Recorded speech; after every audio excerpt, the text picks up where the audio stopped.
দেখতে পাচ্ছেন এখানে এটা হচ্ছে আমাদের আইটেল অ্যাপস, ঠিক আছে। এটাতে আমাদের ডলারগুলো আমরা ব্যবহার করতে পারি। আইটেলে কিন্তু সবথেকে ভালো ক্লিয়ার ভয়েস, স্মুথ ভয়েস আপনারা পাবেন। তো কেউ যদি আইটেল অ্যাপসটাতে অন্য কোম্পানির অথবা আমাদের পুরাতন অন্য লাইনগুলো এনাবেল থাকে আপনাদের আইটেল অ্যাপসে, তাহলে আপনারা আইটেলের পরিবর্তে আপনারা এই যে এই অ্যাপসটা ব্যবহার করতে পারেন, এই যে সিলভার। ওকে, তো এটাকে আমরা ডাউনলোড করতে হলে আমরা চলে যেতে হবে আমাদের ফোনের প্লে স্টোরে। এখানে আমরা এসে আমরা এখানে সার্চ বারে ক্লিক করব। ক্লিক করার পর আমরা এখানে সিলভার লিখব, SIL, এই যে সিলভার ডায়ালার। ওকে, সিলভার ডায়ালার লেখার পরে এই যে আমাদের অ্যাপসটি সর্বপ্রথম উপরে চলে আসছে। আপনাদের যদি নিচে আসে, নিচের থেকে আপনারা এই যে এই কাঙ্ক্ষিত আমাদের এই অ্যাপসটি আমরা ক্লিক করব। ক্লিক করে এখান থেকে আপনারা ইনস্টল করে নেবেন। ইনস্টলে ক্লিক করে আমাদের অলরেডি অ্যাপসটি ওপেন আছে, তো আমরা এখানে ওপেনে ক্লিক করব।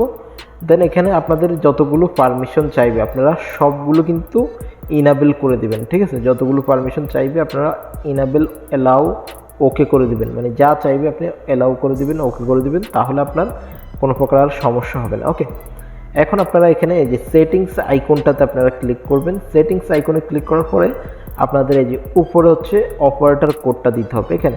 এখানে উপরে হচ্ছে অপারেটর কোড, এরপর হচ্ছে আপনার ইউজার নেম। আমি এগুলো কেটে দিই। এখানে ইউজার নেম, পাসওয়ার্ড, এখানে হচ্ছে এই যে অপারেটর কোড, ঠিক আছে। Operator code 22658। ওকে, দেন এখানে ইউজার নেম বসাবেন, নামের জায়গায় নাম বসাবেন, এখানে পাসওয়ার্ড, আর বাকি কোনো কিছুই করতে হবে না। এরপর আপনারা এখানে সেভ বাটনে ক্লিক করে দেওয়ার পরে আপনাদের ডলারগুলো শো হয়ে যাবে। এখানে ব্যালেন্স চলে আসবে আপনার অ্যাকাউন্টে, যত ব্যালেন্স আছে। ওকে, এখন এখান থেকে আপনার এই যে ফোন বুক, আপনার যেসব নাম্বার সেভ থাকবে ওইসব নাম্বার খুঁজে পেতে হলে আপনি এখানে এই যে কন্ট্যাক্টসে ক্লিক করবেন। দেন আপনার সবগুলো নাম্বার এখানে পেয়ে যাবেন।